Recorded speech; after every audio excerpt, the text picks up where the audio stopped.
Welcome, everyone. Jim Clark here from the Synchronicity Sanctuary in Central Virginia to share another contemplation with you. And the contemplation I'm going to share with you on this Monday morning is love is the answer, no matter the question.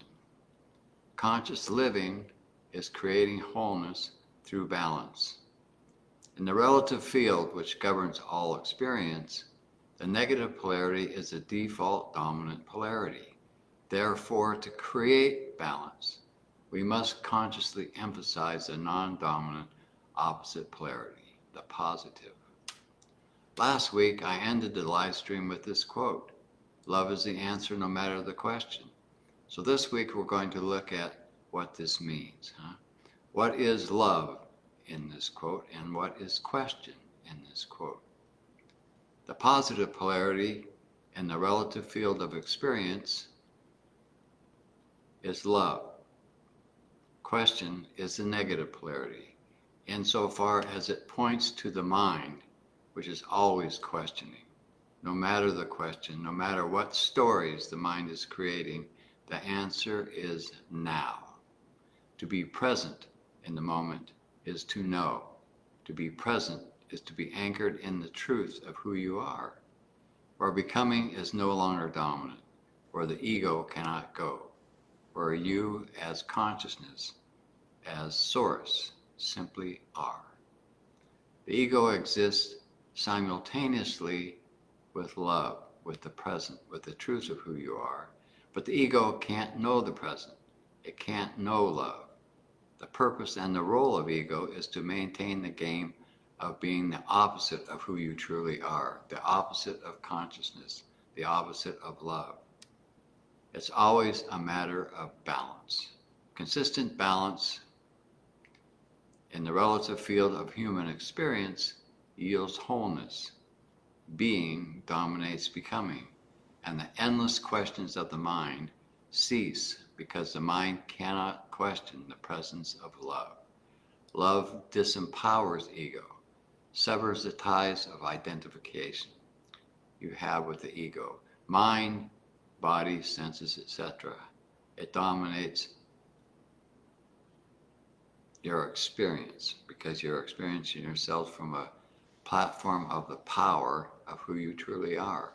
When you practice the balancing technique of meditation on a daily basis and support the balance that you've built up with a lifestyle that's holistic, a lifestyle that addresses the need for balance in your body, in your mind, in your emotions, eventually the non-dominant positive polarity becomes dominant. The truth of who you are emerges as a presence, a dynamic, vibrational presence that floods your body with endorphins, slows you down, and keeps you in the present. It keeps you in the truth of who you are as consciousness. The ego is still present. It still wants to spin its stories about what is, but the overwhelming presence of love has too much power, so the ego cannot have your attention as it once did. Identification surfaces and then it dissipates like waves with no wind. What is, and then there are the stories we tell about it. In the presence of your true self, it is self-evident that the greatest knowledge is to know that knowledge cannot be known.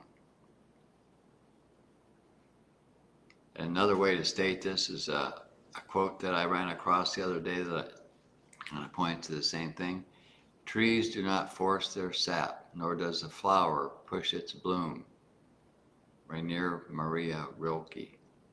There's no interest in the stories that your mind tells about what is.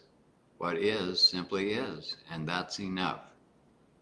When you live in the present, when you have developed the non-dominant positive polarity as dominant in your moment-to-moment experience, what is enough. Fulfillment is a part of that experience, and it's not like anything that you could ever experience from seeking love, from seeking pleasure, from seeking peace, because it's all those things. And the vibrational presence of your truth delivers the experience of being truly who you are. You're fulfilled. You don't need anything else. So that's what I wanted to share with you on this Monday morning. Love is the answer, no matter the question, no matter what the mind is doing, because it's always going to try to run a story.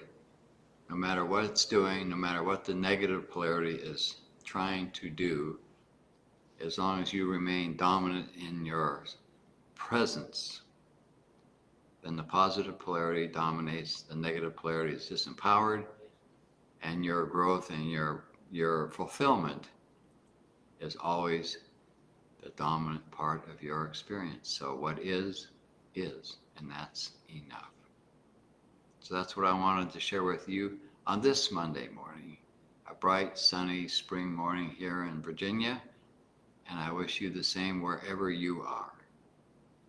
In the moment, whether it's spring or winter, it's always sunny and it's always great.